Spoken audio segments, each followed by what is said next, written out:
Baku tembak pecah di perbatasan. Kamis pagi, tanggal 24 Juli, situasi memanas di perbatasan Thailand dan Kamboja.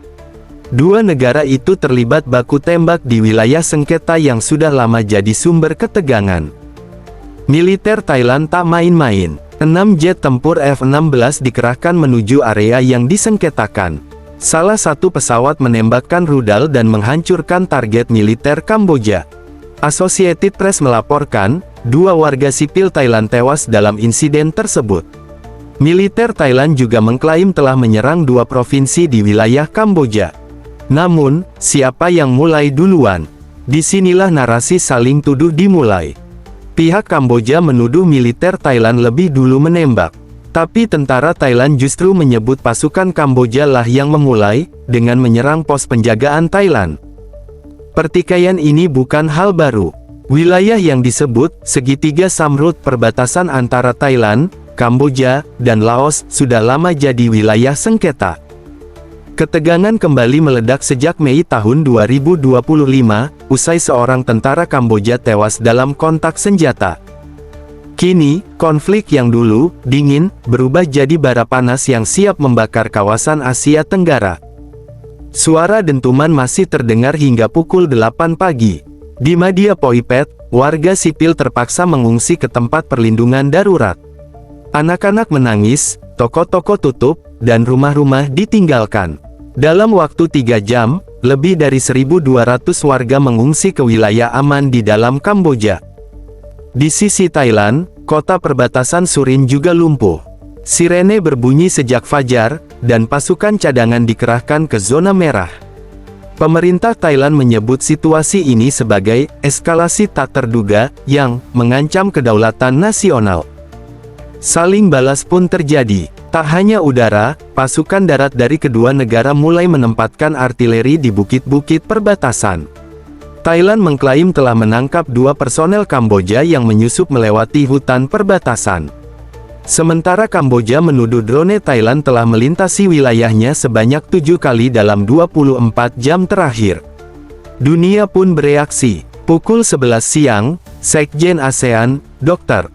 Surasak Mahathir, menyerukan gencatan senjata segera, dan mendesak kedua negara menarik pasukan ke 10 km dari zona sengketa. Tapi di lapangan, senjata terus menyala.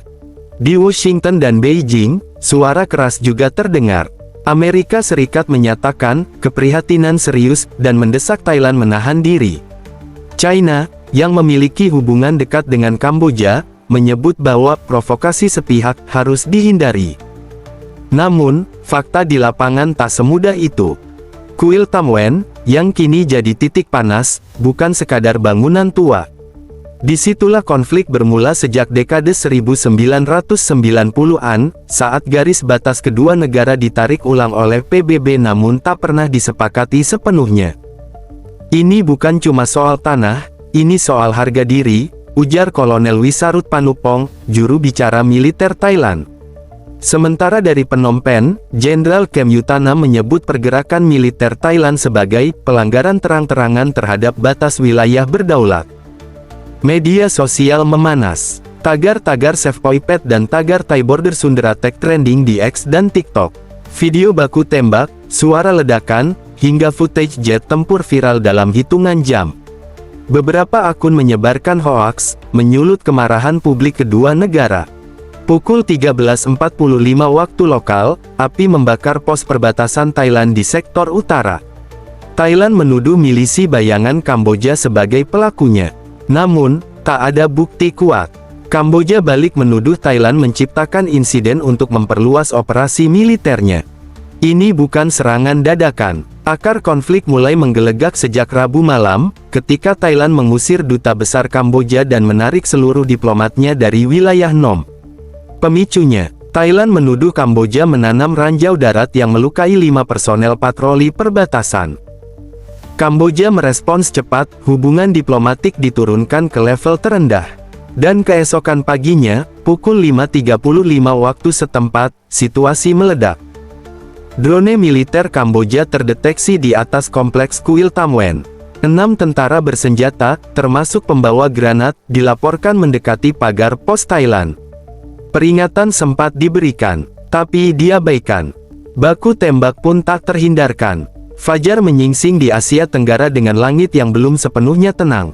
Asap tipis masih membumbung dari area perbatasan yang hancur, dan suara helikopter masih terdengar dari kejauhan. Di balik senyap itu, krisis kemanusiaan mulai muncul ke permukaan. Di sisi Kamboja, ribuan warga Madhya Poipet kini terjebak. Jalur evakuasi ke arah Phnom Penh terputus karena jalan utama terkena longsor akibat ledakan. Palang Merah Kamboja menyebut lebih dari 3.000 warga kini tinggal di tenda darurat dengan persediaan makanan untuk tak lebih dari 2 hari.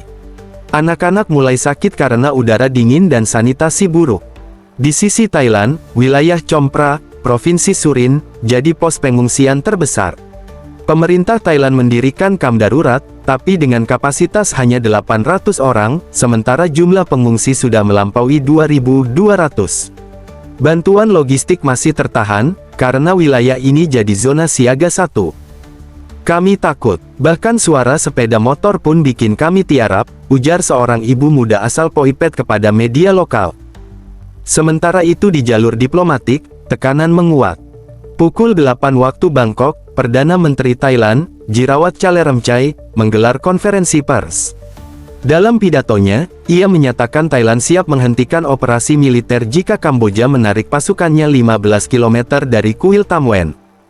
Namun, dari Phnom Penh, respons datang cepat. PM Hun Sen menolak ultimatum tersebut, dan menyebutnya tindakan arogan yang memperkeruh suasana. ASEAN pun bergerak cepat. Sekretaris Jenderal ASEAN tiba di Vientiane, Laos, negara netral yang jadi tuan rumah KTT darurat besok. Perwakilan dari 9 negara anggota telah dikonfirmasi hadir. Sementara itu, tim pemantau ASEAN dikabarkan tengah bernegosiasi untuk akses masuk ke zona konflik. Tapi waktu terus berjalan, dan pasukan terus berjaga. Pukul 11.20 siang, intelijen regional mengonfirmasi adanya pengerahan sistem rudal pertahanan S-20 dari Thailand ke area Surin. Ini adalah senjata berat yang biasanya digunakan untuk menanggapi potensi serangan udara skala besar. Ini mengubah kalkulasi. Beberapa analis menyebut, langkah Thailand menunjukkan kekhawatiran akan campur tangan asing, khususnya, intervensi Tiongkok yang memiliki hubungan militer erat dengan Kamboja. Fakta ini bukan spekulasi kosong. Satelit militer Australia dilaporkan menangkap pergerakan kapal logistik Tiongkok dari pelabuhan Sihanoukville, menuju perairan Teluk Thailand. Meskipun Kamboja membantah keterlibatan Tiongkok dalam operasi militer, banyak pihak menduga pasokan senjata dan logistik mulai masuk secara tidak langsung. Amerika Serikat, di sisi lain, mulai bersuara lebih keras. Melalui pernyataan dari Pentagon, AS menyerukan deeskalasi total, dan mengirim kapal perusak USS John Finn ke Selat Malaka sebagai sinyal stabilisasi. Sementara Jepang dan Australia mengeluarkan travel warning ke wilayah Thailand Timur dan seluruh perbatasan Kamboja.